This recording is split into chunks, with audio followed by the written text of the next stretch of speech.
चलिए, तो देखिएगा भारतीय इतिहास में जो है हम गुप्त वंश पढ़ रहे हैं और गुप्त वंश के अंतर्गत हमने पढ़ा था। ठीक है, तो ऐसे में जो है याद रखिएगा गुप्त वंश में, जो कि मैंने आपको पहले ही बताया है कि साहित्यिक साक्ष्य को बहुत अच्छे से याद रखिएगा। जितने भी रचनाएं हैं और रचनाकार हैं उनका नाम याद कर लीजिएगा। दूसरा, समुद्रगुप्त के बारे में और चंद्रगुप्त प्रथम के बारे में बेसिक जानकारी आपके पास होना चाहिए। चलिए मुझे बताइए जल्दी से कि समुद्रगुप्त ने जो है कौन कौन से 5 क्षेत्र जीते थे।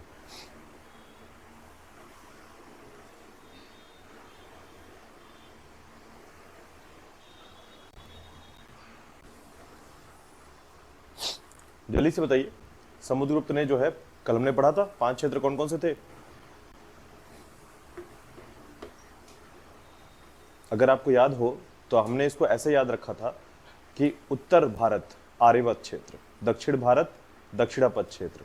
ठीक है, उसके अलावा जो है हमने कौन सा क्षेत्र देखा था, आठविक राज्य।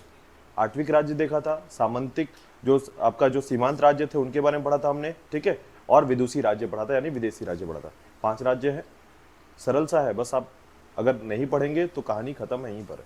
ठीक है, तो आप भी एक इतिहास के पन्ने में अगर अपना नाम दर्ज कराना चाहते हैं तो ये वही चीज़ है जिसपे आपको ये जगह दे सकता है, वरना कोई आधार नहीं है। अगर नौकरी चाहिए तो नौकरी भी एक आधार से मिलता है जब आपके पास वो नॉलेज हो। अगर नौकरी नहीं चाहिए तो फिर आइए बैठिए और जाइए, ये ऐसा चलता रहेगा और यही चलता रहेगा। और उसके बाद जो है ना, आप अपनी दुनिया जो है एक सीमित अवस्था में जी पाएंगे। इसीलिए जो है अपना 1-2 घंटे 3 घंटे जो भी आप टॉपिक यहाँ पढ़ते, एक्स्ट्रा तो आप पढ़ नहीं रहे होंगे कुछ भी अलग से कि हाँ हम ये पढ़ रहे हैं इसलिए ये नहीं पढ़ रहे। आप ये पढ़िए ना, जो पढ़ा रहा हूं वो तो पढ़िए, कम से कम एक बार इसको सेटल कर लीजिए कि भारत का इतिहास मेरा बहुत अच्छा हो चुका है, आने दो, अब इससे कोई भी क्वेश्चन आएगा मैं देख लूंगा। इस लेवल पे जाने के बाद ही आपका कुछ होगा। इसी तरीके से धीरे धीरे जो है ना एक सब्जेक्ट को सेटल किया जाता है। ठीक है, जब कोई घर बन रहा होता है ना, तो घर में ऐसा नहीं कि घर सीधे ऐसे उठाया और लाके रख दिए घर तैयार, ऐसा नहीं होता। धीरे धीरे पहले बेस तैयार करते हैं, फिर दीवार खड़ा करते हैं, फिर पिलर्स विलर्स होते हैं, सारा कुछ होता है, तब जाकर आप छत ढालते हैं उस पर, कि पहले ही छत ढाल देते हैं बिना कुछ नीचे के। तो हर चीज का ना एक सिस्टम होता है, तो पढ़ने का भी एक सिस्टम होता है कि आपके सब्जेक्ट टू सब्जेक्ट जो है ना क्लियर होने चाहिए। अभी आप जैसे जैसे एक सब्जेक्ट पढ़ते जा रहे हैं आगे एक सब्जेक्ट का सेटलमेंट होते जाता है। हमारी बॉडी में जो है ना वो एक्सेप्ट कर जाता है कि भारत का इतिहास मैंने ये पढ़ा है, मैंने इन सब का नाम सुना है, चंद्रगुप्त द्वितीय को जानता हूं मैं, चंद्रगुप्त प्रथम को जानता हूं मैं, समुद्रगुप्त को जानता हूं मैं, इसके द्वारा किए गए सारे कार्यों को जानता हूं मैं। तो देखिए आपका सेटलमेंट हो गया। अब यहां से क्वेश्चन आया आपसे बना, तो इतिहास वाला टॉपिक जो कि 7 क्वेश्चन बनता था, आपके 7 में से 6 क्वेश्चन बन गए, वहां से नंबर आ गया। अब दूसरा भारत का भूगोल आया, भारत के भूगोल से 7 क्वेश्चन आया, उसमें से उसको सेटल किए तो 5 क्वेश्चन वहां से बन गए। तब जाकर टोटल करके आपके जो नंबर आते हैं ना, टोटल जो 150 में 110 120 105 आते हैं, ऐसे आते हैं। कोई इकट्ठा नहीं आता कि अरे मैंने कोचिंग की है मैंने और देन मैंने इतना बना लिया तो ये क्वेश्चन आंसर आ जाएगा, ऐसा नहीं होता। तो तैयारी कीजिए, बिना तैयारी के नहीं हो सकता। ठीक है, स्ट्रगल एक्चुअल में यही है कि जब आप बिना दबाव के पढ़ते हैं, खुद के अंदर वो इच्छा होनी चाहिए कि मुझे इस बार तो किसी भी तरीके से नौकरी चाहिए। तो मेरा नौकरी, अब ऐसा नहीं कि आप नौकरी का वेट कर रहे हो कि व्यापम कोई पोस्ट निकालेगा देन मैं तैयारी करूंगा, और तब क्या होगा, 1 महीने में आपकी एग्जाम हो जाती है और आप जो है मर मर के 2-2 4-4 घंटे 5-5 घंटे 8-8 घंटे रात रात भर जग कर पढ़ते हैं। उस समय सेटलमेंट नहीं हो पाएगा, वो रीजन का टाइम है। वो टाइम जो होता है जब आप फॉर्म भरते हैं और उसके बाद एग्जाम देने जाते हैं ना, तो वो आपका टाइम क्या होता है, रीजन का टाइम होता है कि आपने एक बार पढ़ा था उसको एक बार रिवाइज कर लेते हैं, एग्जाम होने से पहले आपका रीजन हो जाना चाहिए। क्योंकि इसके ना बहुत सारे पहलू हैं, करंट अफेयर आपके अच्छे होने चाहिए, मिसलेनियस टाइप टॉपिक अच्छे होने चाहिए, तब जाकर एक सिलेक्शन मिलता है। वो सिलेक्शन 2 लाख लोगों में जब फॉर्म भरा जाता है ना, तो 10 से 20 हजार लोग ऐसे हैं जो बहुत अच्छे से पढ़कर बैठे हुए होते हैं, और उनमें से भी ऐसा होता है तगड़ा कंपटीशन से कहते हैं कि 0 से 0.25 में किसी का सिलेक्शन में ऊपर चला गया, वो कोई 1 नंबर से ऊपर चला गया कोई, तो ये तब हो सकता है जब आपका वो आधार बना हो कि आपकी प्रैक्टिस इतनी ज्यादा है। चाहे वो किसी भी क्षेत्र की, बात नौकरी की नहीं है, आप कंपटीशन में ओलंपिक में जाइए, ओलंपिक वाले लोग भी ऐसे ही तैयारी करते हैं। पूछिएगा कभी नीरज चोपड़ा का, कभी इंटरव्यू पढ़ लीजिएगा कि उसकी तैयारी कैसे होती थी, कैसे मेहनत करता था वो, उसके अंदर कितनी लगन और आग कहां से आई। तो वो चीज तो सबको चाहिए अपने अपने क्षेत्र में। अगर आपको नौकरी चाहिए तो वही चीज चाहिए आपको भी, कि सबको वो चाहिए कि अगर आप जिस क्षेत्र में भी जाना चाहते हैं उसके लिए आपको ललक होनी चाहिए कि मेरे को वही सपना आता है, मैं वही करना चाहता हूं, तो आपके उसके बेसिस को आपने अच्छा कर लिया है। ठीक है, तो दोबारा ऐसा ना हो, आपसे जब क्वेश्चन पूछा जाए तो आपको याद हो, आप बेहतर तरीके से पढ़कर आए, डेली रूटीन में पढ़कर आए। ये ऐसा नहीं होना चाहिए कि मैं बोल दिया तब पढ़ना चालू कर रहे हैं, ये अपनी इच्छा करिए इसके साथ। ठीक है चलिए, तो टॉपिक देखते हैं हम लोग, ठीक है। इसके अंदर देखिए सबसे पहले हम चंद्रगुप्त द्वितीय के बारे में पढ़ेंगे और समझेंगे कि चंद्रगुप्त द्वितीय के बारे में जो है हमें कहां कहां से जानकारी मिलती है, क्या क्या साक्ष्य मिलते हैं, ठीक है। तो चंद्रगुप्त द्वितीय जो है ना, याद रखिएगा कि अगर इसको हम ऐसा कहें कि आपका जो ये गुप्त वंश है इसकी शुरुआत हुई थी श्रीगुप्त के समय, ठीक है, जो कि ऐसा कहा जाता है कुषाणों के सामंत के तौर पर हुआ था। लेकिन हम ऐसा कहें कि ये जो श्रीगुप्त है, श्रीगुप्त के समय बहुत बड़ा साम्राज्य नहीं था।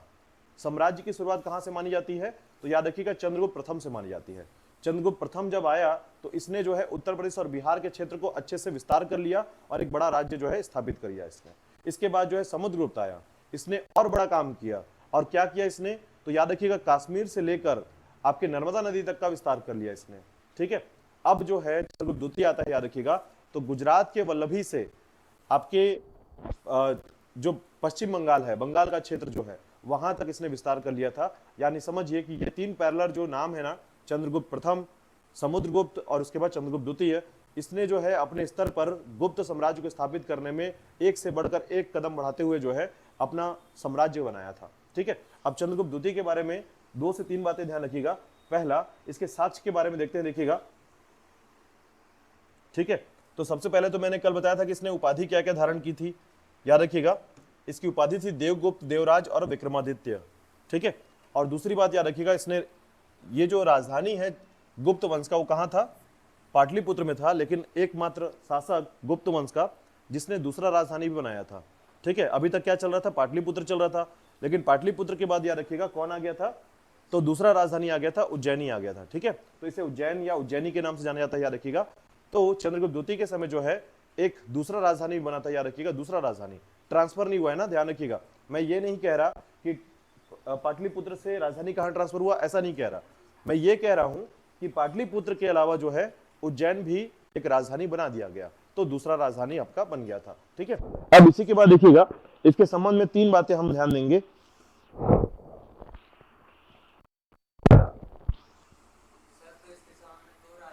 दो राजधानियां थी, ठीक है, इसके समय में 2 राजधानी, पाटलिपुत्र और उज्जैन, ठीक है। अब चंद्रगुप्त द्वितीय के समय जो है ना, इसके साहित्यिक जो क्षेत्र है इनके बारे में थोड़ा सा याद रखिएगा,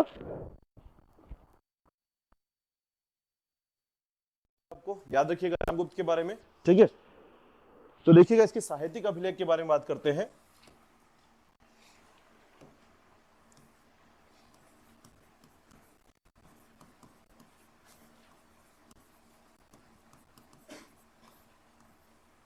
साहित्यिक अभिलेख देखिएगा, इसके साहित्यिक अभिलेख की बात करें तो सबसे पहले याद रखिएगा हर्ष चरित्र, यानी इसके समय में जो है कुछ साहित्यिक अभिलेख की जानकारी मिलती है, याद रखिएगा। पहला नाम है हर्ष चरित्र, ठीक है। काव्य मीमांसा,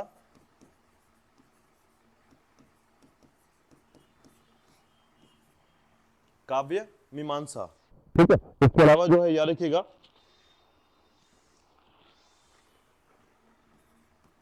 देवी चंद्रगुप्तम, ठीक है, ये तो मैंने पहले भी बताया हुआ है आपको। तो याद रखिएगा बाण भट्ट का है हर्षचरित्र,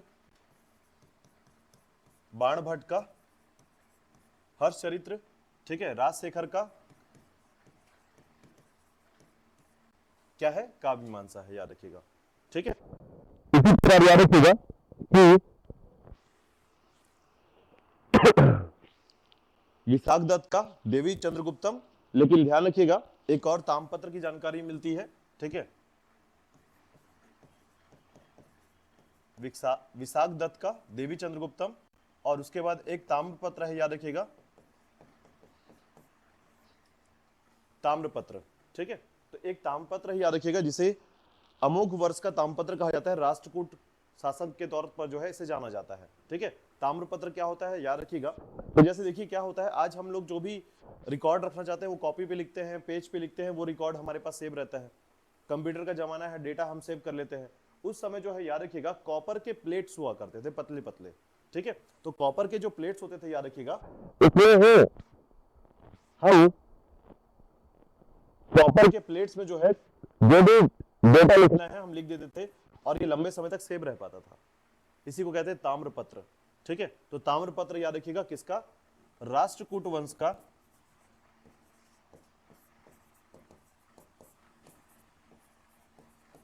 अमोघ वर्ष का, ठीक है। ताम्रपत्र से इसकी जानकारी मिलती है, याद रखिएगा। इसके अलावा याद रखिएगा, ठीक है,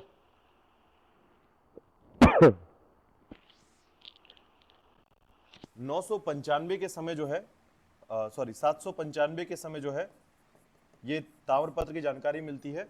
तो तीन चार बातें याद रखिएगा कि इसके साहित्यिक अभिलेख के समय में जानकारी मिलती है। पहला नाम है हर्षचरित्र, दूसरा है काव्य मीमांसा, तीसरा है देवी चंद्रगुप्तम और चौथा है आपका ताम्रपत्र, अमोघ वर्ष का ताम्रपत्र, ठीक है। अमोघ वर्ष का नाम याद रखिएगा, ठीक है। तो राष्ट्रकूट वंश का अमोघ वर्ष का जो संज्ञान ताम्रपत्र है, इससे संबंधित जानकारी मिलती है, ठीक है। अब देखिएगा इसके अलावा जो है, इसके समय में एक जानकारी मिलती है, याद रखिएगा कि इसका जो विवाह हुआ था किसके साथ हुआ था, ध्रुव सामनी के साथ, ठीक है।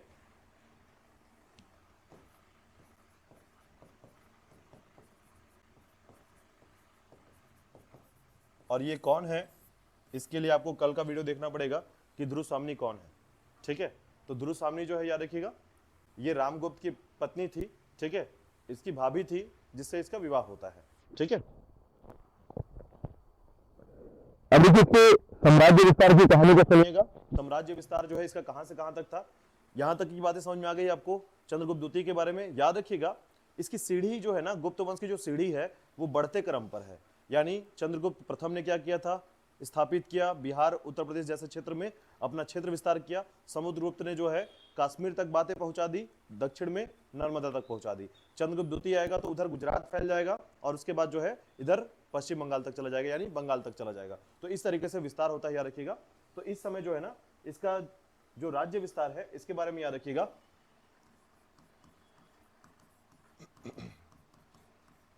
राज्य विस्तार उत्तर में, नॉर्थ में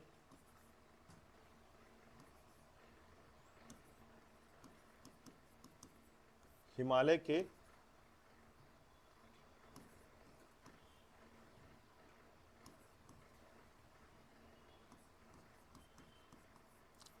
तलहटी में, दक्षिण में नर्मदा, पश्चिम में गुजरात और पूर्व में बंगाल, इसका राज्य विस्तार है। याद रखिएगा कि भारत के इतने क्षेत्रों को जो है इसने जीत लिया था। अब जीतने का तरीका क्या था, दो तरीका, ठीक है। एक तो युद्ध करो वरना शादी करो, ठीक है। तो याद रखिएगा युद्ध करो या शादी करो जैसे नियम जो है ना गुप्त वंश से बहुत चले हैं, याद रखिएगा। तो देखिएगा इसके साम्राज्य विस्तार की कहानी को, तो याद रखिएगा सबसे पहला जो है इसने जो युद्ध किया था उसके बारे में याद रखिएगा, ठीक है। तो सबसे पहले याद रखिएगा कि इसने जो है, अगर एक साक्ष्य की बात करते हैं इसके विजय साक्ष्य की, ठीक है, तो इसके जो राज्य विस्तार की जो कहानी है वो दो सिक्कों पे चलती है, याद रखिएगा, दो पहलुओं पे सिक्के के। एक है आपका विजय प्राप्त करना और दूसरा है विवाह संबंध, ठीक है। तो विजय प्राप्त किस पे किया था इसने, शक राजा पर, ठीक है, जो कि मैंने आपको बताया भी था, याद रखिएगा। पहले इसी की कहानी सुन लेते हैं। तो देखिएगा इसके साक्ष्य मिलते हैं, यानी एविडेंस मिलता है कहां से, दिल्ली के मेहरौली स्तंभ से, लौह स्तंभ से,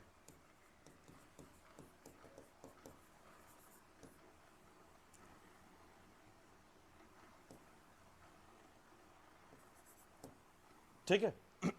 तो दिल्ली में क्या है, एक मेहरौली स्तंभ है, याद रखिएगा, लोहे का। उस पे क्या है ना, एक नाम लिखा गया है। नाम क्या है, चंद्र, ठीक है। तो इसके और भी साक्ष्य नहीं मिले, मतलब ऐसा नहीं कि चंद्रगुप्त द्वितीय के जो साक्ष्य हैं ये जिस समय रहा है उसके टाइप से ऐसा कुछ ईस्वी लिखा मिला हो, इसमें कोई नाम ऐसा नहीं मिला है। लेकिन जब उसमें साहित्यकारों ने, इतिहासकारों ने और जो पुरातत्व वेदा होते हैं, ठीक है, आर्कियोलॉजिस्ट जो होते हैं, उन्होंने क्या किया, रिसर्च किया। जब रिसर्च किया तो पता चला ये जो चंद्र नाम है ना, इस समय की जो शैली है, लिखने की शैली है, वो चंद्रगुप्त द्वितीय से मिलती जुलती है।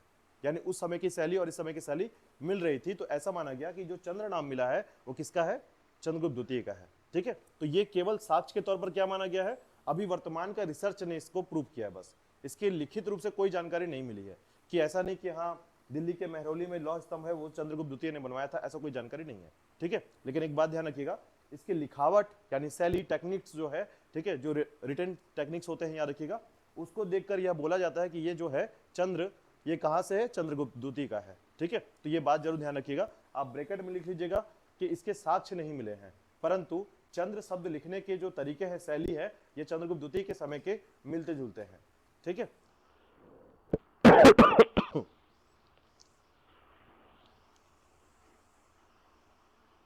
तो इसका विजय शैली देखिएगा, ये जो विजय शैली है या विजय शकों पर जो विजय प्राप्त किया था, ठीक है,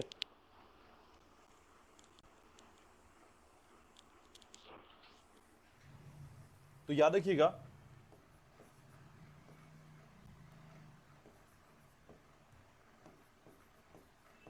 इसने शक राजा की हत्या की थी, जो कहां रहता था, उज्जैन में। ठीक है, तो शक राजा की हत्या की इसने और जो रहता था उज्जैन में, याद रखिएगा। ठीक है, तो क्षत्रप जो शक राजा थे याद रखिएगा, और इस समय राजा कौन था, तो रुद्र सिंह तृतीय, याद रखिएगा, रुद्र सिंह तृतीय ये था शक राजा। ठीक है, जिसकी हत्या की गई, याद रखिएगा, रुद्र सिंह ना, रुद्रसेन मत कीजिएगा, गलती हो जाएगी, वरना वाकाटक वंश के, ठीक है, दामाद का नाम है रुद्रसेन, है ना, तो रुद्र सिंह है ये, जो कि शक राजा हुआ करता था, तीसरा क्रम था इसका। ठीक है, पर विजय प्राप्ति की इसने और मालवा और गुजरात क्षेत्र में अधिकार किया था, याद रखिएगा। ठीक है, यानी इसके कारण जो है इसको मालवा और गुजरात क्षेत्र जो है मिल गए थे, याद रखिएगा, विस्तार किया इसने। ठीक है, और यहीं पर याद रखिएगा व्याघ्र शैली के सिक्के चलवाए थे, जिसको चांदी का सिक्का भी कहा जाता है, चांदी का सिक्का था ये, क्या नाम है इसका, रूपक। ठीक है, तो चांदी के सिक्के को यहां पर कहते हैं रूपक, जिसमें कौन सा शैली था, व्याघ्र शैली। ठीक है, शेर को मारता हुआ, याद रखिएगा। ठीक है, तो इसका युद्ध विजय तो याद रख लीजिएगा। ठीक है, चांदी के सिक्के चलवाए थे, और यहीं पर जब शक राजा को मारा था इसने, तो विक्रमादित्य की उपाधि धारण की थी। ठीक है, तो शक को मारने के बाद जो है विक्रमादित्य की उपाधि धारण किया इसने, याद रखिएगा। ठीक है, तो ये था इसका विजय यात्रा, यानी इसने जो है गुजरात के क्षेत्र पर भी विजय प्राप्त किया, मालवा के क्षेत्र से जो है शकों को भगाकर मथुरा में भेज दिया, है ना, तो इस तरीके से जो है इसने राज्य का विस्तार किया। इसके अलावा जो है इसने विवाह संबंध के द्वारा जो है राज्य प्राप्त किए थे। तो कौन कौन से विवाह संबंध थे, याद रखिएगा, सबसे पहला था स्वयं का विवाह। ठीक है, इसने 3 विवाह किए थे। ठीक है, मतलब अलग अलग 3 विवाह, इसको समझिए कैसे, एक स्वयं का विवाह, एक दूसरा अपने पुत्र का विवाह, तीसरा अपनी पुत्री का विवाह। ठीक है, जो 3 विवाह जो है इसकी फैमिली से हुए थे, और तीनों का संबंध जो है राज्य विस्तार से था, याद रखिएगा। तो सबसे पहले इसके स्वयं का विवाह के बारे में बात करते देखिएगा, तो इसने जो स्वयं विवाह किया था नागवंश के शासक जो है, याद रखिएगा,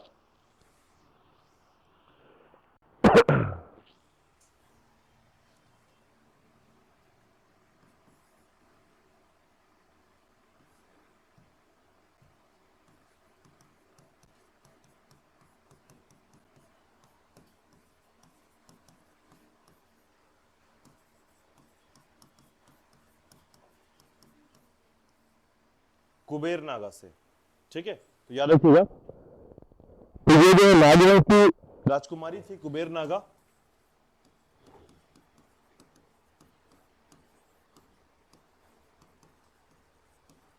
नागवंश की राजकुमारी थी कुबेर नागा। ठीक है, तो इसे यह किया गया, और यह होने के कारण याद रखिएगा इसको 3 क्षेत्र मिले, विवाह होने के कारण जो है 3 क्षेत्र मिले। ठीक है, एक मिला था आपको मथुरा, दूसरा अहिछत्र का क्षेत्र और पद्मावती। ठीक है, तो याद रखिएगा इसके संबंध में, इसके कारण जो है मथुरा से अहिछत्र और अहिछत्र से पद्मावती क्षेत्र से जो है इसके पास आ गया था, राज्य का विस्तार हुआ था। ठीक है, अब इसी के बाद याद रखिएगा इन दोनों के विवाह के बाद जो है इनकी पुत्री होती है और पुत्री का नाम है प्रभावती गुप्त। ठीक है, अब प्रभावती गुप्त का विवाह जो है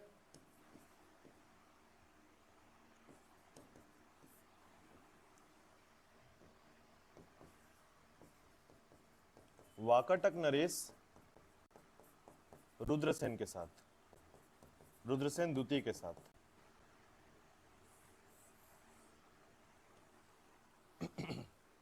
ठीक है, सॉरी रुद्रसेन प्रथम रहेगा। ठीक है, रुद्रसेन प्रथम याद रखिएगा। तो वाकाटक नरेश जो है रुद्रसेन प्रथम के साथ इसका विवाह होता है, याद रखिएगा। और साथ ही साथ याद रखिएगा जिसके कारण, ठीक है, जिसके कारण जो है वाकाटक क्षेत्र जो है आधुनिक महाराष्ट्र का जो क्षेत्र है उस पर विस्तार कर लिया था। यानी यहां पर जो है आधुनिक महाराष्ट्र का क्षेत्र इसका विस्तार हुआ था इस विवाह के दौरान। ठीक है, वाकाटक का जो मुख्य क्षेत्र था याद रखिएगा। ठीक है, और सबसे बड़ी बात याद रखिएगा यहां पर वाकाटक और गुप्तों ने मिलकर जो है शकों का उन्मूलन किया था। तो ये इस विवाह के दौरान जो है याद रखिएगा वाकाटक व गुप्तों ने मिलकर शकों का उन्मूलन किया। उन्मूलन करने का मतलब है समाप्त कर देना, शकों को समाप्त कर देना। ठीक है, तो दो विवाह जो है याद रखिएगा इनका। तीसरा विवाह जो है याद रखिएगा कदम राजवंश के साथ किया गया था। ठीक है, जहां पर उसने अपने पुत्र कुमारगुप्त प्रथम का विवाह किया था। कुलतन जो कर्नाटक की जो कर्नाटक का जो कदम राजवंश है याद रखिएगा। ठीक है, तो कुलतन जो क्षेत्र है कर्नाटक है, जिसके कारण इसको कर्नाटक क्षेत्र मिलता है किसको, गुप्त वंश को। ठीक है, तो इसका विस्तार जो है कुंतल तक हो जाता है, याद रखिएगा। शासक का नाम है काकुत्स वर्मन। ठीक है, तो डिस्कस करते हैं इसके बारे में, लेकिन फिलहाल याद रखिएगा कि इस घटना से जो है तीन विवाह के बारे में जानकारी मिलती है। ठीक है, तो इसका विवाह जो है याद रखिएगा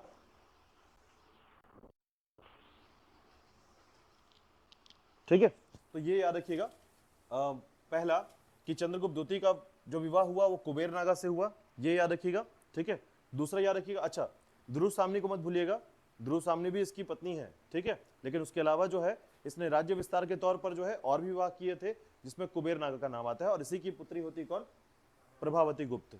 ठीक है, और ये प्रभावती गुप्त जो है याद रखिएगा इसका विवाह जो है वाकाटक नरेश रुद्रसेन के साथ होता है, याद रखिएगा।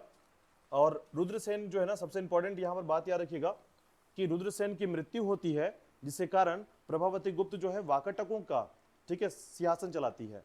ठीक है, ये इंपॉर्टेंस है, याद रखिएगा। ठीक है,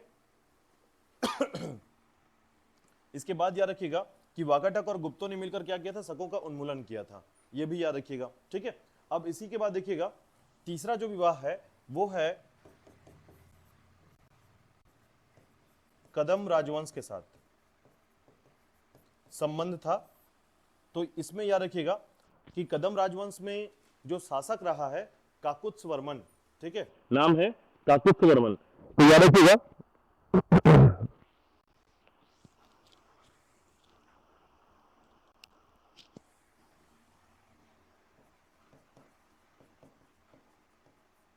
काकुत्स वर्मन ने अपनी पुत्री का विवाह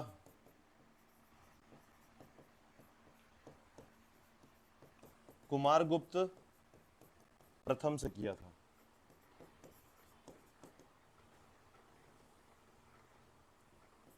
ठीक है, और इसके कारण क्या हुआ, कुंतल क्षेत्र मिला, यानी कुंतल तक विस्तार कर लिया इसके कारण। तो ये तीन विवाह याद रखिएगा जो कि चंद्रगुप्त द्वितीय के समय जो है माना जाता है कि इसके कारण जो है उसका क्षेत्र विस्तार हुआ था। ठीक है, चलिए आगे देखिएगा। यहां तक कोई डाउट है तो पूछ सकते हैं इसमें, कि कोई अगर बातें समझ में ना आई हो तो। ठीक है, तो इतना याद रखना है कि 3 विवाह। पहला विवाह कहाँ, तो याद रखिएगा पहला विवाह जो है वो हुआ था चंद्रगुप्त द्वितीय का स्वयं हुआ था। ठीक है, किससे हुआ था, तो नागवंश के, ठीक है, कुबेर नागा से हुआ था, याद रखिएगा, राजकुमारी का नाम।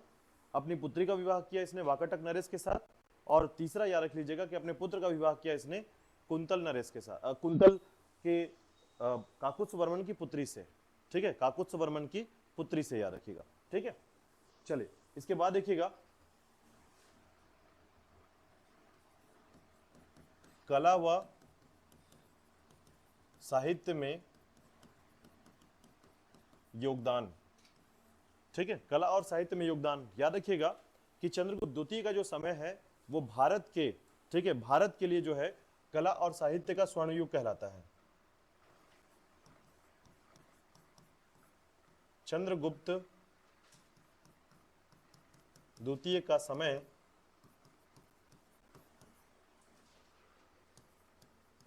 कला व साहित्य का स्वर्ण युग। ठीक है, यानी गुप्त वंश के चंद्रगुप्त द्वितीय का समय जो है यह गोल्डन पीरियड है, किसके लिए, तो आर्ट और लिटरेचर के लिए। ठीक है, तो आर्ट और लिटरेचर के क्रम पर अगर आप देखेंगे तो बहुत सारे जो है इस समय निर्माण कार्य हुए हैं। ठीक है, साहित्यों का निर्माण हुआ है। अब देखिएगा इससे जो है ना चंद्रगुप्त द्वितीय के दरबार में जो है नवरत्न थे। ठीक है, उनके बारे में याद रखिएगा। चंद्रगुप्त द्वितीय के समय उसके दरबार में क्या थे, नवरत्न। ठीक है, तो नवरत्न मतलब यहां पर जेम्स है, याद रखिएगा, इंपॉर्टेंट व्यक्ति, विद्वान। ठीक है, तो याद रखिएगा ये नवरत्न कौन कौन से हैं इस पे चलेंगे हम लोग, लेकिन इससे पहले जो है 2 बातें ध्यान रखिएगा। पहला, आपने मेहरौली का लौह स्तंभ के बारे में सुना है, मेहरौली का लौह स्तंभ। आज भी जब उसके बारे में आपको जानकारी होगा कि चाइना ने जो है ना आज से 10 साल पहले एक तरीके से पुल बनवाया था, नदी के ऊपर एक पुल बनवाया था। उसको ना 8वें साल जो है समाप्त हो गया, उसमें रस्ट लग गया, पूरी तरीके से जंग लग गया। ठीक है, समाप्त हो गया। और आपको पता है वो कितने साल का था, 8-9 साल का था। ठीक है, सड़ गया पूरी तरीके से। और वही सोचिए मेहरौली, ये जो स्तंभ की बात अभी मैंने किया था, लौह स्तंभ की बात जिसमें चंद्र लिखा हुआ मिला है, वो कितना पुराना हो सकता है सोच के देखिए। 400 शताब्दी का समय जो है ना, 409 या 407 के समय इसकी जानकारी मिलती है, उतना पुराना है, आज तक जंग नहीं लगा उसमें। ठीक है, तो यह कहा जाता है कि मेहरौली के लौह स्तंभ में जो है ना इसने क्या लगा दिया था, रस्ट फ्री कोई भी केमिकल यूज किया था उसमें। ठीक है, तो ऐसा माना जाता है। देखिए इसमें साइंटिफिक जो है ना, हालांकि इसमें कितने भी खोज कर लें लेकिन बहुत अच्छी से खोज तो नहीं कर पाएंगे जब, लेकिन ये जानकारी मिलती है उसमें कि वो जो मेहरौली लौह स्तंभ है, हाँ पानी में है ना। ठीक है, पानी के पास ही है एक्चुअल में, देखा जाए तो पूरी तरीके से रस्ट लग जाना चाहिए था। ठीक है, लेकिन उसके बावजूद जो है आप मेहरौली का जो लौह स्तंभ है अगर देखते हैं, इस पे नेट पे होगा ये। ठीक है,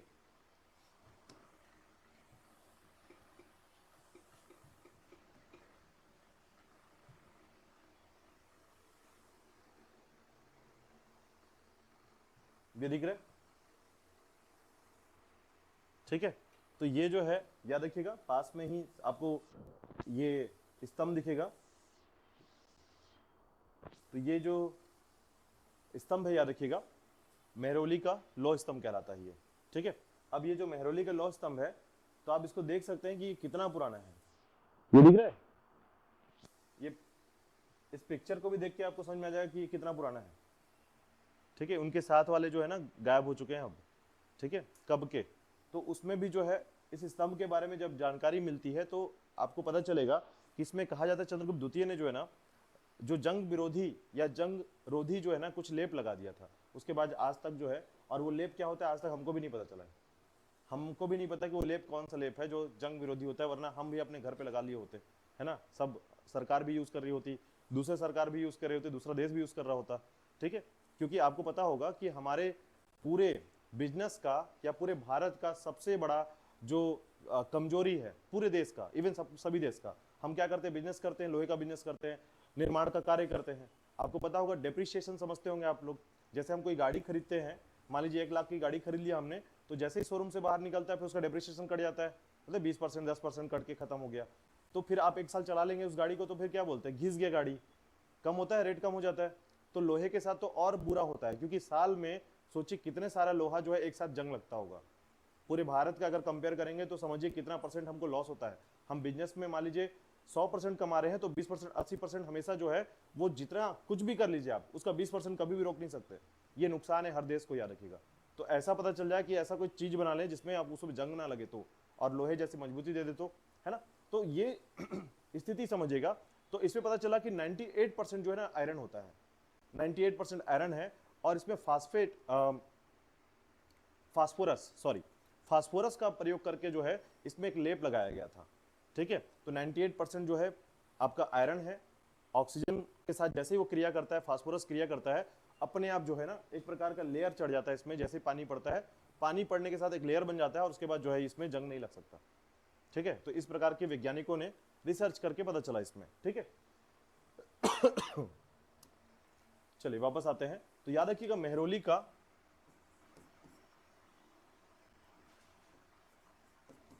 लौह स्तंभ, ठीक है, इसी के समय की इसमें जो है जंग विरोधी लेप लगाया था, याद रखिएगा, इसको याद रखना है। उसके अलावा जो है इसके निर्माण कार्य की बात करते हैं तो देखिएगा, ठीक है, इसी के शासनकाल में जो है महाकालेश्वर मंदिर का निर्माण हुआ था। और ये तो कहां है, ये आपको पता होगा, ठीक है, उज्जैन में महाकालेश्वर मंदिर का शुरुआत। अब दिमाग पे रहेगा महाकालेश्वर के बारे में, क्योंकि लोगों के पास ना उड़ता उड़ता खबर होता है केवल।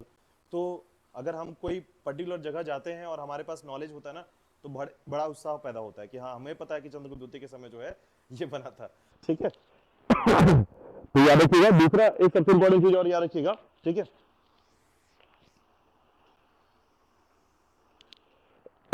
इसके समय कौन आया था, चीनी यात्री फाहियान, याद रखिएगा। इसके समय जो है ना चीनी यात्री फाहियान आया था, ठीक है। और इसकी एक रचना है, याद रखिएगा, फो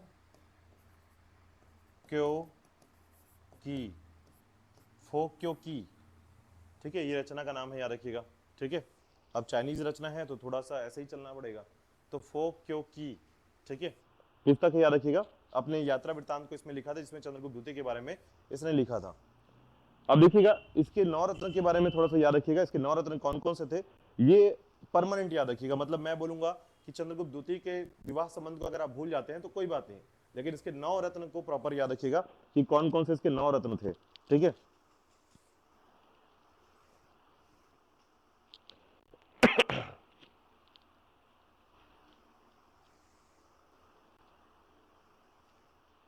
तो देखिए इसके 9 रत्न के बारे में थोड़ा सा याद रखिएगा, कौन कौन से 9 रत्न थे।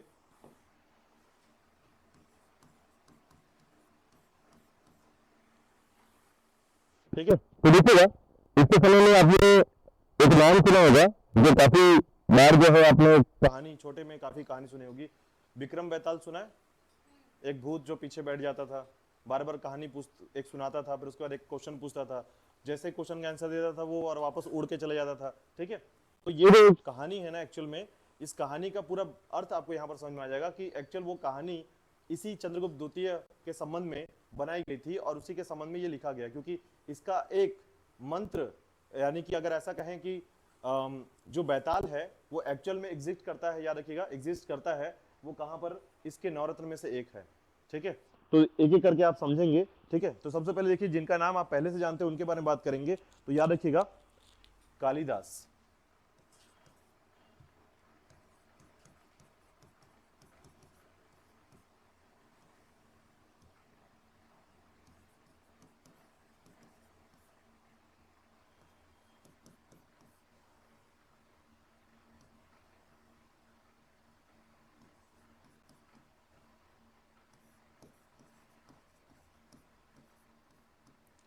साहित्यकार और विद्वान के तौर पर जाने जाते हैं, याद रखिएगा। इसे भारत का शेक्सपियर भी कहते हैं, अभिज्ञान शाकुंतलम, ठीक है, बहुत सारे इसकी रचनाएं हैं, ठीक है, मेघदूतम, है ना। तो बहुत सारी रचनाएं इसकी हैं, याद रखिएगा, शुरू में ही मैंने आपको बता दिया था। इसके अलावा याद रखिएगा कि इसके अलावा आपने धन्वंतरी का नाम सुना होगा। छत्तीसगढ़ में आजकल इनके नाम पर जो है बहुत सारे शॉप खुले हुए हैं, सुना है नाम?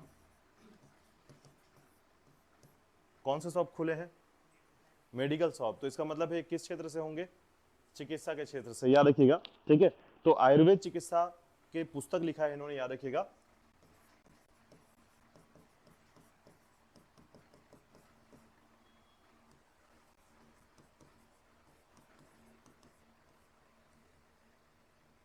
आयुर्वेद चिकित्सा की पुस्तक लिखी है इन्होंने। ठीक है, धन्वंतरी का नाम याद रखिएगा। इसी प्रकार जो है आपने एक और नाम सुना होगा इसमें,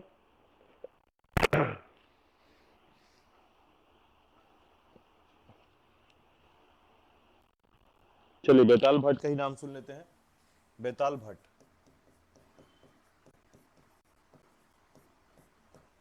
ठीक है। बेताल भट्ट जो है याद रखिएगा ये जादू से संबंधित है, क्योंकि इसकी कहानी भी आपने ऐसे ही देखा है ना। तो याद रखिएगा जादू मंत्र ऐसा कह सकते हैं, क्षेत्र इनका जादू मंत्र था। ठीक है, और इसमें जो है मंत्र शास्त्र लिखा है, याद रखिएगा, मंत्र शास्त्र।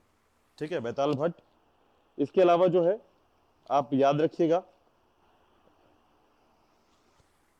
छपंका। ठीक है, ये जो है याद रखिएगा ज्योतिष विद्या के पारंगत। ठीक है, ज्योतिष विद्या में पारंगत, याद रखिएगा। ज्योतिष शास्त्र के संबंध में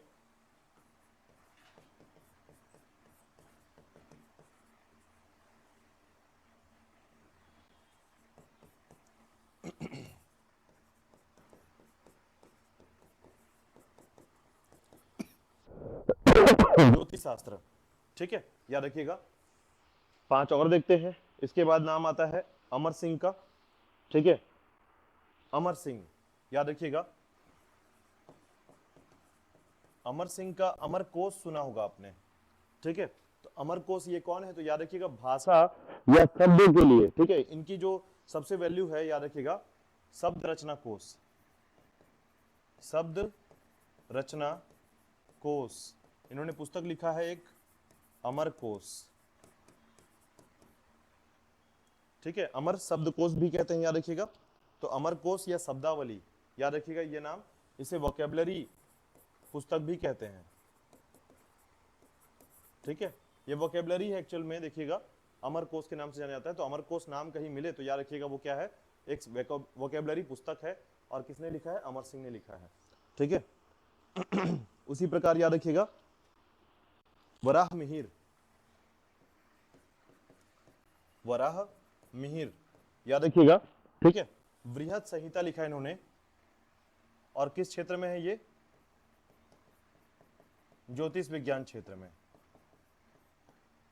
ये ज्योतिष विद्या है, ज्योतिष विज्ञान है, याद रखिएगा। दोनों अंतर है, अलग अलग हैं।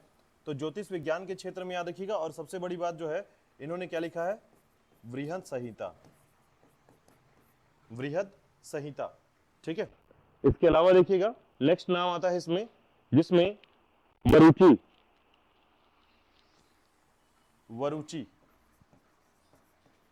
वरुचि जो है याद रखिएगा संस्कृत व्याकरण के लिए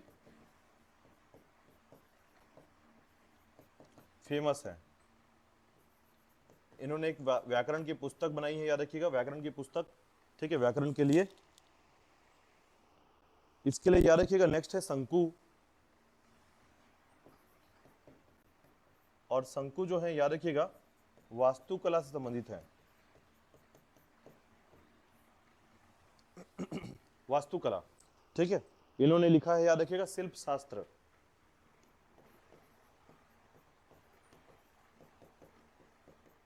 शिल्प शास्त्र। ठीक है, और उसके बाद एक नाम और आता है, याद रखिएगा, हरिसेन।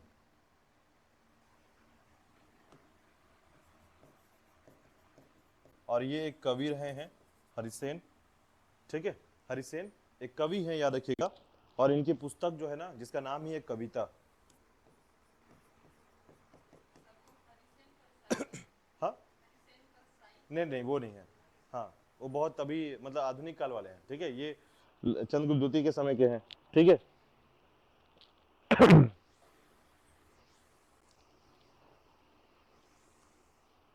ठीक है। तो ये 9 नाम आपको किसी भी हालत में याद रखने हैं। शुरुआती नाम को याद करने के लिए मैं आपकी मदद करता हूं। देखिएगा, कालिदास का नाम याद रहेगा आपको, वो तो बिल्कुल टेंशन फ्री रहिए कि चंद्रगुप्त द्वितीय के समय जो कैसे याद रखेंगे, तो बहुत आसान सा एक बात बताता हूँ। चंद्रगुप्त द्वितीय ने क्या किया था ना, जब उसकी पुत्री प्रभावती गुप्त, ठीक है, उसका विवाह वाकाटक में हो गया था, ठीक है, तो वाकाटक नरेश की मृत्यु हो गई थी, प्रभावती की पति की मृत्यु हो चुकी थी, उसका बेटा छोटा था और उसको उसके बेटे को राजा बनाना था, ठीक है। तो इसने क्या, चंद्रगुप्त द्वितीय ने क्या किया था कि 4 हट्टे कट्टे मुस्टंडों को जो है ना उसके दरबार में भेज दिया था, ठीक है। बोला कि मेरे नाती की रक्षा करना। पहले तो वाकाटक, देखिए छोटे बच्चे की रक्षा करना बहुत ज्यादा जरूरी होता है, कारण यह है कि उसको मार करके राजा बनना बहुत आसान होता है इस समय, ठीक है। तो कहीं पर भी एक श्रृंखला होती है, एक नियम एथिक्स होते हैं राजा बनने के, कि राजा को मारकर ही राजा बना जाता है। ये तो आपने नोटिस किया होगा कि हर जगह पर ऐसा होता है, ठीक है। और बच्चे को मारकर उसका मंत्री ही राजा बन सकता है, ये बहुत आसानी से होता है, आसानी होता है इसमें, ठीक है। तो इसकी रक्षा करने के लिए जो ना चंद्रगुप्त द्वितीय ने क्या किया था, 4 लोगों को भेजा था उसके दरबार में कि ये जो है उसके बॉडीगार्ड रहेंगे, ठीक है। तो और साथ साथ उसको शिक्षा कहां से मिलेगी, तो शिक्षा के लिए किसको भेज दिया गया था, कालिदास को। और जब कालिदास जो है वाकाटक नरेश के पास पहुंचते हैं, उस बच्चे के पास पहुंचते हैं, तो उसी से सरगुजा से होते हुए जाते हैं। सरगुजा मतलब आपके छत्तीसगढ़ की सरगुजा। और ये जो सरगुजा नाम मिला है वो किसने दिया है, कालिदास ने दिया है। इसने नाम दिया था स्वर्गजा, स्वर्ग के समान जो क्षेत्र होगा, और यहीं पर इसने रचना किया था मेघदूत की, ठीक है। तो अब दिमाग में रहेगा आपके कि चंद्रगुप्त द्वितीय के समय जो है कालिदास की कहानी याद रखिएगा, ठीक है। दूसरे नंबर पर आते हैं धन्वंतरी, ठीक है। तो छत्तीसगढ़ में इतना मेडिकल शॉप खुल गया ना, धन्वंतरी याद रख लीजिएगा, चंद्रगुप्त द्वितीय के समय का व्यक्ति है जिसके नाम पर आज हम क्या है मेडिकल शॉप खोल रहे हैं, ठीक है। तो सरकार हमारी धन्वंतरी खोल रही है, याद रखिएगा। और बैताल का नाम याद करना तो मुश्किल नहीं मुझे लगता है, क्योंकि इसने विक्रमादित्य, याद रखिएगा, जब विक्रम बैताल बोलते हैं ना तो विक्रम मतलब चंद्रगुप्त द्वितीय, याद रखिएगा। इसने विक्रमादित्य की उपाधि धारण की थी, तब से विक्रम बन गया था ये, ठीक है, तब से इसको विक्रम बोलते थे। तो विक्रम बैताल याद रख लीजिएगा। तो 3 नाम ऐसे याद हो जाएगा आपको, पहला कालिदास, धन्वंतरी और बैताल, ठीक है। इसके बाद देखिएगा बाकी के जो लोग हैं, ठीक है, बाकी के 6 लोग जो हैं ये किसी न किसी क्षेत्र में बहुत इंपॉर्टेंट है, ठीक है। क्षेत्र मतलब छपंका, छपंका का नाम याद रखिएगा।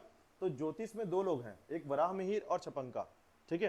तो इसे छपंका या फिर वराह मिहिर को दोनों को याद रखिएगा, दोनों ज्योतिष में है, लेकिन एक ज्योतिष विद्या है, एक ज्योतिष विज्ञान है, दोनों में अंतर होता है, याद रखिएगा। ज्योतिष विद्या अलग होता है और ज्योतिष विज्ञान अलग होता है, ठीक है। तो याद रखिएगा वराह मिहिर जिसने बृहद संहिता लिखा है, छपंका ज्योतिष शास्त्र लिखा है इसने, ठीक है। 2 लोग का नाम ऐसे ही याद रखिएगा, छपंका और वराह मिहिर एक साथ याद रखिएगा, ठीक है। उसके बाद अमर सिंह का याद रखिएगा, अमर कोश, अमर सिंह तो विक्रम के साथ जुड़ा हुआ, या फिर चंद्रगुप्त द्वितीय जो है ना कुछ समय के लिए अमर था, ये याद रख लीजिएगा। तो अमर सिंह का नाम याद रखिएगा। इसके बाद जो है वरुचि, शंकु और हरिसेन, ठीक है। शंकु, शंकु से आपको एक बात समझ में आता होगा कि शंकु जो है ना ये वास्तुकला के क्षेत्र में व्यक्ति था, यानी ये हमेशा यह बताता था कि कोई वस्तु या कोई भी चीज जो है कितना पॉजिटिव एनर्जी देती है और कितना नेगेटिव एनर्जी देती है, ठीक है। शंकु का काम यही था।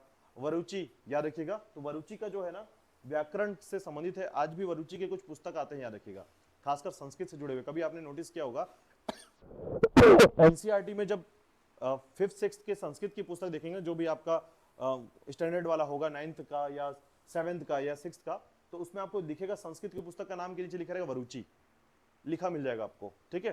क्योंकि संस्कृत व्याकरण लिखने वाले व्यक्ति, याद रखिएगा, उसमें पांडिनी का नाम आता है। संस्कृत व्याकरण किसने लिखा था, पांडिनी ने लिखा था, अष्टाध्यायी में लिखा था, ठीक है। अष्टाध्यायी उसकी रचना है, लेकिन याद रखिएगा उसके व्याकरण से जुड़ा हुआ संस्कृत व्याकरण की अलग से एक पुस्तक बनाई गई थी, किसने बनाया था, वरुचि ने बनाया था। तो वरुचि व्याकरण याद रखिएगा। इसके अलावा जो है हरिसेन को याद रखिएगा, एक कवि थे इस समय हरिसेन, ठीक है। ये हरिसेन नहीं है, याद रखिए, हरिसेन कोई और है, हरिसेन है ये, और हरिसेन ने लिखा था कविता, ठीक है। तो 9 नाम याद रखिएगा। पहले नंबर पे कौन है, कालिदास, दूसरे नंबर पर धन्वंतरी, धन्वंतरी को सेकंड, उसके बाद बैताल, ठीक है, बैताल भट्ट बोलते हैं पूरा नाम। 3 नाम तो जल्दी याद हो जाएगा। फिर क्या करेंगे आप, वराह मिहिर या छपंका को याद कीजिएगा, ठीक है, ये दोनों लोग को। तो ज्योतिष में क्या है, वराह मिहिर और छपंका, ठीक है। आपको ना जब तक उसका मेन एरिया नहीं पता होगा तब तक आप उसको बोल नहीं पाएंगे, याद रखिएगा। क्योंकि अमर सिंह को कौन याद करता है, लेकिन अमर कोश को हमेशा याद रखेंगे आप। अमर कोश बहुत वैल्यूएबल है, ठीक है। आज भी कई बार जो है सुनने को मिलता है अमर कोश के बारे में, तो याद रखिएगा शब्दावली की रचना किसने की थी, अमर सिंह ने की थी, अमर कोश बनाया था इसने, ठीक है। इसके बाद वरुचि, शंकु और हरिसेन, ठीक है। आप चाहें तो तीनों नाम छोटे छोटे हैं, एक साथ बोल सकते हैं, वरुचि, शंकु और हरिसेन, ठीक है, तो ये 9 नाम आपको याद रखना है और इनका क्षेत्र याद रखना है, किस क्षेत्र में ये विद्वान थे। चलिए इसके बाद देखिएगा नेक्स्ट है थोड़ी सी बातें किसके बारे में, फाहियान के बारे में। ठीक है, तो देखिएगा फाहियान के बारे में थोड़ा डिस्कस करते हैं। कारण क्या है, भारत के इतिहास पढ़ रहे हैं आप और फाहियान को नहीं जानेंगे तो कैसे मैनेज करेंगे। फाहियान, ठीक है, इस फाहियान का जो अर्थ होता है याद रखिएगा, जिसे कहता है धर्माचार्य, इसे कहते हैं, इसका अर्थ होता है धर्माचार्य। ठीक है, तो ये जो फाहियान है इसका अर्थ होता है धर्माचार्य, और इसका बचपन का नाम जो था वो था कुड़। ठीक है, इसके बचपन का नाम था कुड़।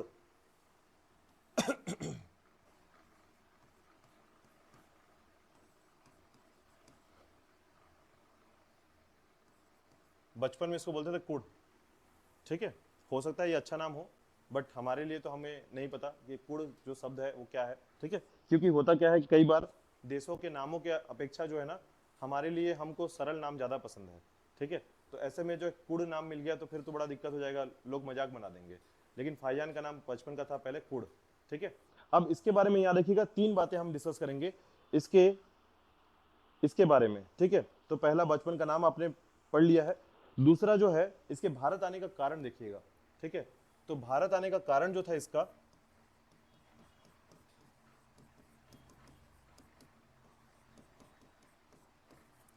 इसके भारत आने का मुख्य कारण था, याद रखिएगा, कि बौद्ध ग्रंथों का अध्ययन करना और प्रमुख बौद्ध स्थानों को देखना। ठीक है, यानी बौद्ध से संबंधित याद रखिएगा, बौद्ध ग्रंथ का अध्ययन करना तथा बौद्ध स्थान देखना, इसका मुख्य कारण था, याद रखिएगा, भारत आने का।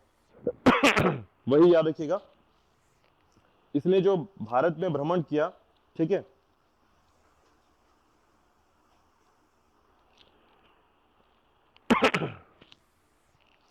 तो याद रखिएगा जब इसने पुस्तक लिखी तो उस पुस्तक का जो वृत्तांत था ना, उसने भारत में छोड़ दिया था, भारत में ही छोड़ दिया, लिखा और भारत में छोड़ के चला गया था। ठीक है, इसी कारण से हमको इसके बारे में जानकारी मिल पाती, वरना लेके चला गया था तो आप सी जिनपिंग से तो मांग नहीं सकते थे कि आपके यहाँ जो है हमारे भारत का लिखा हुआ वृत्तांत दे दीजिए ताकि हम अपना इतिहास लिख पाए। तो उसने छोड़ गया, और छोड़ने के कारण जो है ना हमें 3-4 जानकारियां मिली, याद रखिएगा। सबसे पहला चीज याद रखिएगा, इसने अपना यात्रा वृत्तांत भारत में छोड़ा,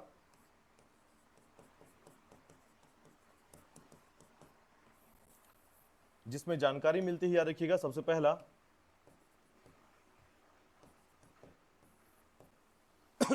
सबसे पहला याद रखिएगा, तो इसमें सबसे पहला जो जानकारी मिला, याद रखिएगा, इसके खेतान क्षेत्र के बारे में। ठीक है, खेतान, यह एक बौद्ध विहार है, याद रखिएगा। खेतान में घूमने गया तो खेतान क्षेत्र को देखा इसने, बौद्ध विहार याद रखिएगा जिसके बारे में। ठीक है, तो दूसरा याद रखिएगा, सिंध क्षेत्र, ये सिंध क्षेत्र गया हुआ था, जहां पर गंधार, सिंध गंधार जैसा क्षेत्र जो है इसने घूमा। ठीक है, तक्षशिला गया, याद रखिएगा, और वहां से होते हुए जो है अफगानिस्तान से होते हुए पंजाब पहुंचा।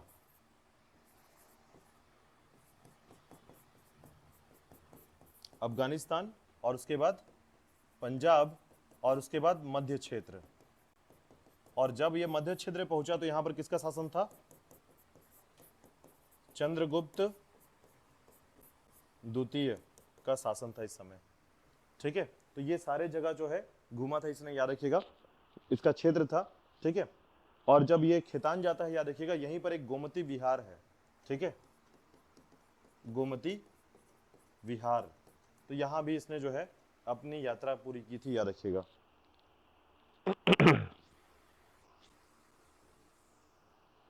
अब देखिए यहां पर जो है ना इसने कुछ बातें बताई, जैसे देश का जब वर्णन किया ना तो इसने बताया कि जो मध्य देश है, ठीक है, मध्य देश यानी कि जहां पर चंद्रगुप्त द्वितीय है, वह मध्य देश का वर्णन किया इसने, और इसने बोला यह देश जो है बहुत सुखी देश है। ठीक है, यह देश जो है बहुत सुखी देश है, लोग यहाँ पर सुखी और संपन्न हैं, और किसी को भी मृत्युदंड नहीं दिया जाता। यानी चंद्रगुप्त के शासनकाल में किसी को भी, ठीक है, हाँ, मृत्युदंड नहीं दिया जाता था, ठीक है, किसी को मारा नहीं जाता था, ठीक है, और जीवित प्राणियों की हत्या नहीं की जाती थी।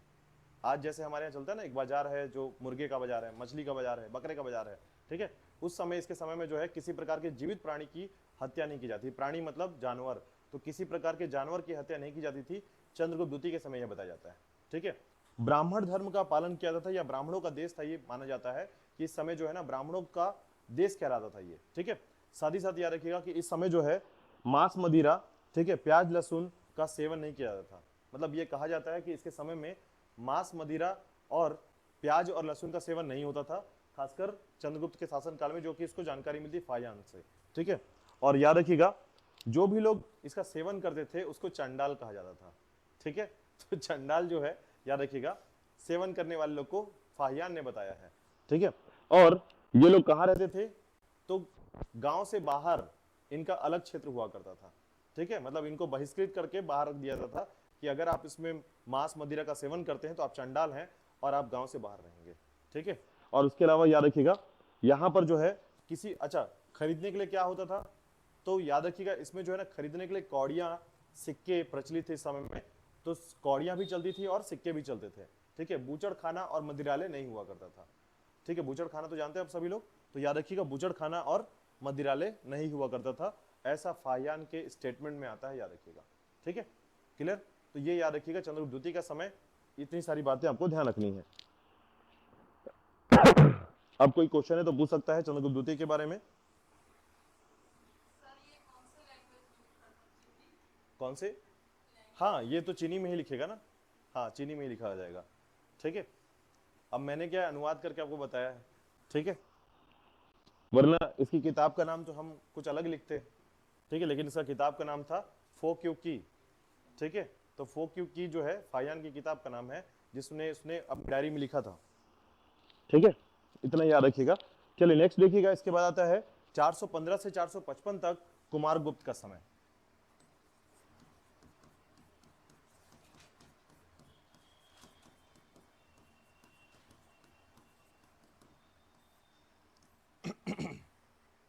कुमारगुप्त का समय आता है, याद रखिएगा 415 से 455, ठीक है। इसने भी काफी ज्यादा जो है उपाधियां धारण की थी, याद रखिएगा, और इसके बारे में जानकारी मिलता है दो अभिलेखों से, ठीक है। इसके संबंध में सिर्फ 4 बातें आपको याद रखना है, बहुत कुछ याद करने के लिए नहीं है, बस ध्यान रखिएगा चंद्रगुप्त द्वितीय का पुत्र है ये, ठीक है। इसने जो है महेंद्रादित्य और अश्वमेघ की उपाधि धारण की थी।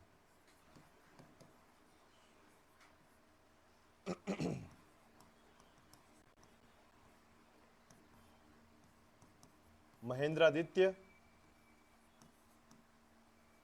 अश्वमेध की उपाधि धारण की थी कुमारगुप्त ने, ठीक है। इसके अलावा जो है अपने आप को क्षेमेंद्र भी कहता था, क्षेमेंद्र, ठीक है, लेकिन आप दो ही याद रखिए। अब देखिए इसके बारे में जो जानकारी मिलती है, याद रखिएगा, ठीक है। पहला है अभिलेख, एक याद रखिएगा मंदसौर अभिलेख, और दूसरा याद रखिएगा बलसाड़ अभिलेख, ठीक है। मंदसौर अभिलेख जो है ना, याद रखिएगा, इसकी जो रचना की गई है, मंदसौर अभिलेख की रचना की गई है वत्स भट्टी के द्वारा,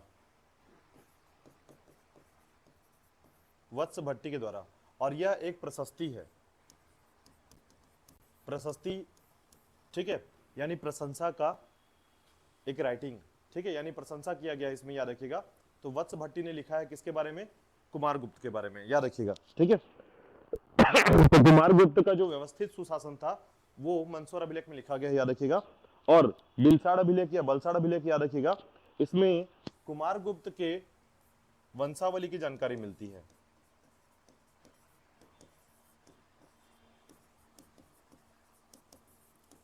ठीक है। तो वंशावली की जानकारी आपके बलसाड़ या बिलसाड़ अभिलेख में मिलता है, याद रखिएगा।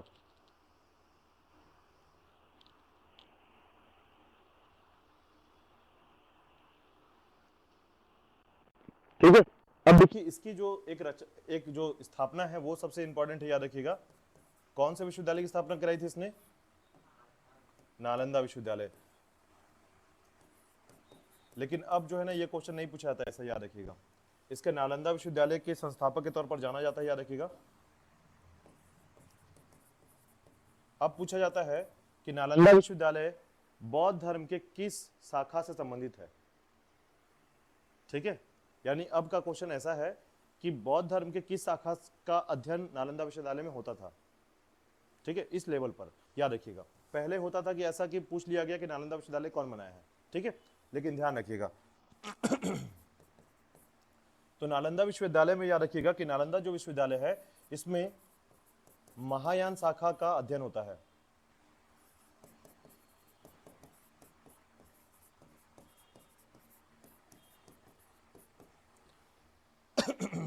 इसीलिए जो है इसीलिए जो है इसे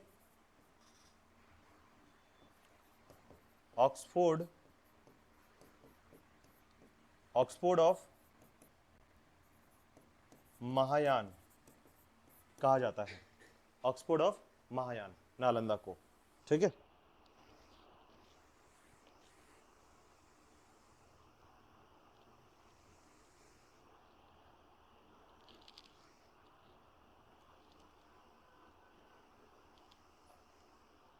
ठीक है। अब देखिए इसके बारे में जो विशेषता है उनके बारे में देखिएगा। ये याद हो गया होगा आपको, अभिलेख इसके दो संबंधित है, यानी मंसूर और बिलसाड़ अभिलेख या बलसाड़ अभिलेख, याद रखिएगा। इसके अलावा नालंदा विश्वविद्यालय के संस्थापक के तौर पर जाना जाता है। नालंदा विश्वविद्यालय में जो है महायान, जो महायान शाखा है उनका अध्ययन केंद्र था ये, इसलिए जो है इसे क्या कहा जाता है, ऑक्सफोर्ड ऑफ महायान कहा जाता है। ठीक है, अब इसके बारे में कुछ विशेष बातें याद रखिएगा। पहला, इसको आप नोट कर सकते हैं यहां पर,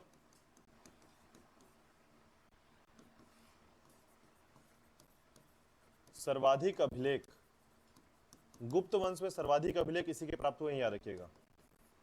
यानी गुप्त वंश में जितने भी शासक हुए हैं सबसे ज्यादा किसके अभिलेख मिले हैं, कुमारगुप्त के। ठीक है, इसके सिक्के जो है याद रखिएगा बहुत प्रचलित हुए थे, और सिक्के में जो है गरुड़ जो है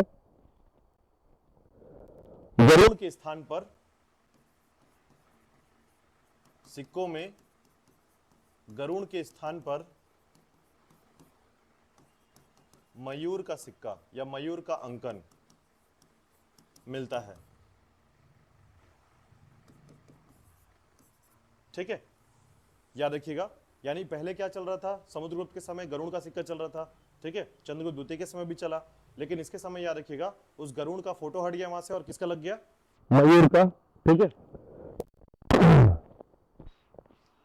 और साथ ही साथ जो है अश्वमेध यज्ञ, क्योंकि इसने अपना उपाधि लिया है तो याद रखिएगा अश्वमेध यज्ञ का भी अंकन मिलता है सिक्कों में। नेक्स्ट है आपका चौथे नंबर पर, याद रखिएगा अंतिम बिंदु के साथ। ठीक है, इसके एकमात्र जो शासक है ये जिसके सिक्कों पर जो है कार्तिकेय का, ठीक है, एकमात्र गुप्त शासक जिसके सिक्के पर कार्तिकेय का अंकन है। ठीक है, तो कुमारगुप्त के संबंध में इतना ही याद रखना है आपको कि कुमारगुप्त के संबंध में क्या क्या जानकारी मिलती है। ठीक है,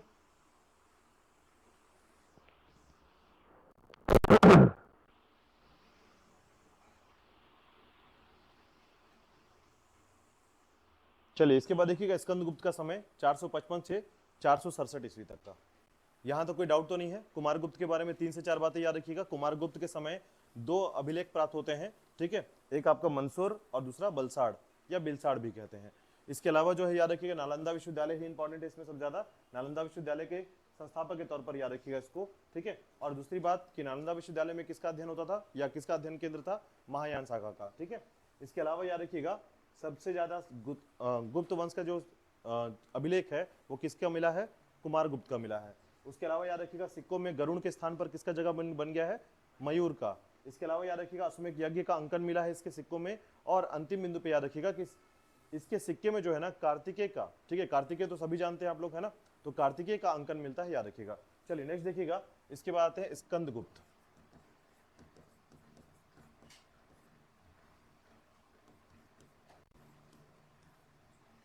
स्कंदगुप्त। तो कुमारगुप्त के बाद जिसका शासन रहा है, ठीक है, स्कंदगुप्त, याद रखिएगा 455 से 467, 455 टू 467 ईस्वी एडी का समय रहा है इसका, याद रखिएगा। इसने एक उपाधि धारण की थी, याद रखिएगा, क्रमादित्य। इसको क्रमादित्य कहा गया है उपाधि में, क्रमादित्य, ठीक है। इसके समय में याद रखिएगा इसकी राजधानी जो है ना अयोध्या थी, ठीक है। यानी प्रशासनिक सुविधा को और सरल करने के लिए इसने अपना राजधानी कहां बनाया था, अयोध्या को।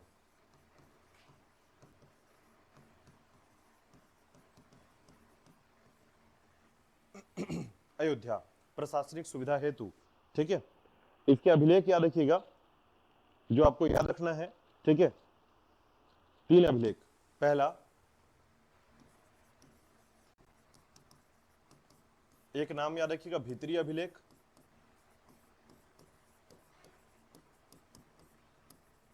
दूसरा याद रखिएगा जूनागढ़ अभिलेख, और एक याद रखिए कहोम अभिलेख।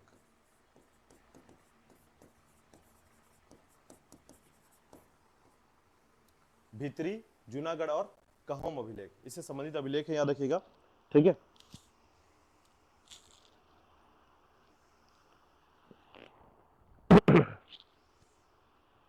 ठीक है,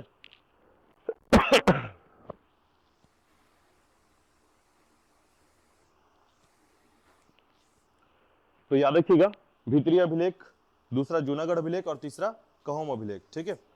तो जूनागढ़ अभिलेख जो है याद रखिएगा जिसमें जानकारी मिलती है हूणों पर, जो हूण के द्वारा आक्रमण हुआ था, पुष्य मित्रों के द्वारा आक्रमण हुआ था, उस पर जीत हासिल किया था किसने, स्कंदगुप्त ने, ठीक है। तो इसमें जूनागढ़ अभिलेख से जानकारी मिलती है कि हूणों के आक्रमण को असफल किया था किसने, स्कंदगुप्त ने, याद रखिएगा, और पुष्य मित्रों को हराया था, ठीक है। पुष्य मित्रों और हूणों को हराया था, इससे जानकारी कहां मिलती है, जूनागढ़ अभिलेख से मिलती है, याद रखिएगा, ठीक है। और उसी प्रकार याद रखिएगा कि कहोम अभिलेख से पता चलता है स्कंदगुप्त ने जो है ना सक्रादित्य की उपाधि धारण की थी, यानी इसमें जो है इसकी उपाधि की जानकारी मिलती है जिसका नाम सक्रादित्य है, ठीक है। तो ये 3 अभिलेख याद रखिएगा। अब देखिएगा इसके अलावा जो है इसका जो वैदेशिक संबंध है, याद रखिएगा, ठीक है,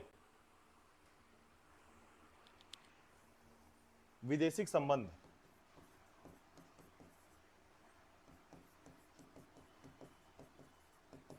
याद रखिएगा इसका जो संबंध था ना वो चीन के शासक सांग के साथ था, ठीक है। लगभग 466 के बारे में जानकारी मिलती है, 466 एडी के समय जो है ये जानकारी मिलती है कि चीन के जो शासक थे 466 ईस्वी या 466 में जो है ना, इसके साथ इसका अच्छा संबंध था। इसने अपने राजदूत को, स्कंदगुप्त ने अपने राजदूत को चीन के दरबार में भेजा था, ठीक है। तो ये जानकारी मिलती है, याद रखिएगा। इसके अलावा देखिएगा इसके संबंध में 2 जानकारी और मिलती है। एक, स्कंदगुप्त ने जो है सुदर्शन झील का पुनरुद्धार किया था, रिनोवेट करना,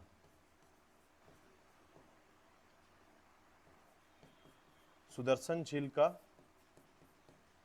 पुनरुद्धार,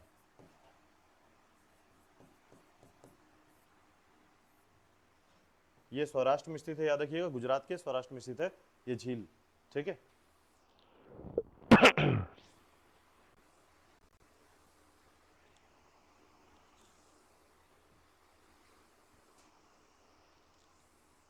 किसने किया था, तो हमेशा याद रखिएगा सौराष्ट्र के गवर्नर थे पर्णदत्त, ठीक है। उनका पुत्र था चक्रपालित, तो याद रखिएगा, नाम याद कर लीजिएगा, चक्रपालित के द्वारा कराया था, ये याद रखिएगा, गवर्नर थे, ठीक है। पर्णदत्त उसके पुत्र के द्वारा कराया गया था।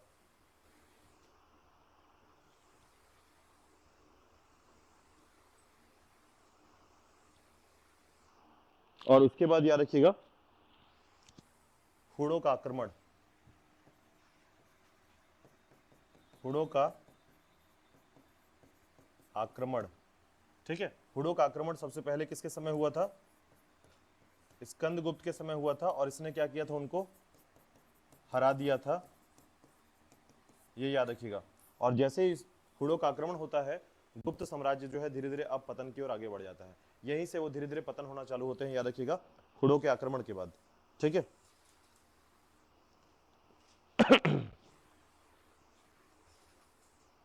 तो याद रखिएगा इसके बाद जो है, नहीं, स्कंदगुप्त ने हराया था। ठीक है, जब हुड़ों का आक्रमण हुआ था, अभी आप हुड़ों के आक्रमण को पढ़ेंगे तो आपको मिल जाएगा तोड़माड़, मिहिरकुल, इनके बारे में। ठीक है, तोड़माड़ जो है, मिहिरकुल है, ये सब हुड़ हैं। ठीक है, तो हुड़ दबंग करते करते जो है आ गए थे, है ना, गुप्त शासक के तौर पर, याद रखिएगा। तो जब आए यहाँ पर तो स्कंदगुप्त मिला उनको, तो इसने क्या खदेड़ दिया वापस, तो हुड़ को तो भगा दिया, लेकिन हुड़ जो थे एकदम बर्बर जनजाति वाले लोग थे।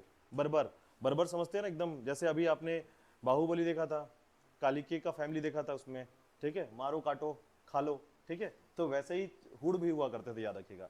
तो हुड़ का जो समय, देखिए सभी का समय आपको याद रखना पड़ेगा, चाहे आप विदेशी आक्रमण का हर एक क्रम याद रखिएगा। अभी तीसरा विदेशी आक्रमण पढ़ने जा रहे हैं, हुड़ों का आक्रमण। ठीक है, तो याद रखिएगा तो हुड़ का जो आक्रमण हुआ था गुप्त वंश में, वो स्कंद गुप्त के समय हुआ था, और हुड़ों को हराया था किसने?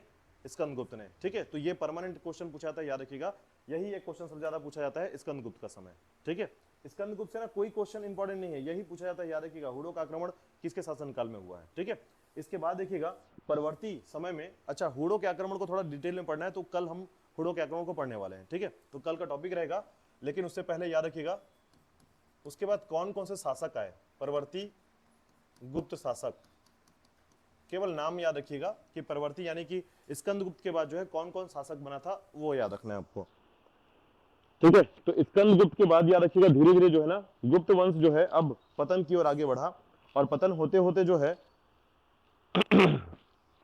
स्थिति ये हुई कि इसके बाद जो है जितने भी शासक बने धीरे धीरे जो है पूरी तरीके से समाप्त होने लगे। ठीक है, तो याद रखिएगा इसमें 3-4 राजाओं का नाम आपको याद रखना है। पहला पुरुगुप्त,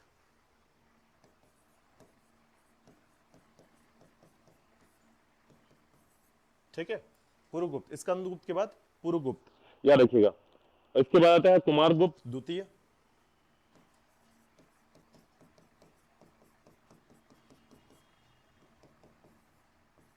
इसके बाद बुद्धगुप्त। ठीक है, पुरुगुप्त, देखिए याद भी नहीं करना है नाम, इतना याद कीजिएगा विष्णुगुप्त का नाम आपको याद होना चाहिए इसमें। ठीक है, और एक और नाम लसेगुप्त, इसका भी नाम आपको याद रखना है, और एक और नाम भानुगुप्त का नाम। तो देखिएगा इसमें बुद्धगुप्त के बाद जो है एक नाम आता है जिसमें कुमारगुप्त, बुद्धगुप्त और नरसिंहगुप्त। ठीक है, नरसिंहगुप्त ने बालादित्य का उपाधि धारण किया था, याद रखिएगा। ठीक है, उसके बाद आता है भानुगुप्त, इसका नाम याद रखिएगा क्योंकि इसका एक अभिलेख बहुत फेमस है, एरण अभिलेख। एरण अभिलेख। ठीक है, और एरण अभिलेख के बाद याद रखिएगा कि इसके बाद जो है ये बहुत फेमस है, याद रखिएगा। ठीक है, भानुगुप्त के समय जो है ना हुड़ों का पूरा सफाया हुआ था, याद रखिए, मतलब हुड़ पूरी तरीके से समाप्त कब हुए थे? भानुगुप्त के समय हुए थे। ठीक है, कल मैं बताऊंगा इसके बारे में। और उसके बाद देखिएगा वैन्यगुप्त आया था, इसके बाद वैन्यगुप्त, और वैन्यगुप्त के बाद जो है कुमारगुप्त फिर से आता है तृतीय के तौर पर, और उसके बाद याद रखिएगा विष्णुगुप्त, अंतिम शासक, याद रखिएगा यह अंतिम शासक रहा है। ठीक है, इसमें परवर्ती में नरसिंहगुप्त को बालादित्य के तौर पर याद रखिएगा किसने उपाधि धारण की थी। ठीक है, भानुगुप्त को याद रखिएगा क्योंकि इसका अभिलेख क्या है? एरण अभिलेख, बहुत फेमस है, याद रखिएगा एरण अभिलेख। ठीक है, और इसी से पता चलता है कि इसी के समय जो है ना हुड़ों का पूर्णतः सफाया हुआ था। तो अगर आपसे क्वेश्चन पूछा जाता कि हुड़ कब आए थे, गुप्त वंश में आक्रमण कब किया था, तो स्कंदगुप्त के समय, लेकिन हुड़ों का पूर्णतः सफाया कब हुआ था, तो भानुगुप्त के समय। ये 2 क्वेश्चन बनते हैं, याद रखिएगा इसमें। ठीक है, अंतिम शासक का नाम याद रखिएगा, अंतिम शासक है विष्णुगुप्त। ठीक है, और इसके बाद जो है पूरा का पूरा वंश समाप्त हो गया था, याद रखिएगा। ठीक है, कल हम पढ़ेंगे प्रशासन और उसके अलावा जो है हुड़ों का आक्रमण। ठीक है, तो कल का टॉपिक रहेगा हुडो का आक्रमण, कल के टॉपिक पर।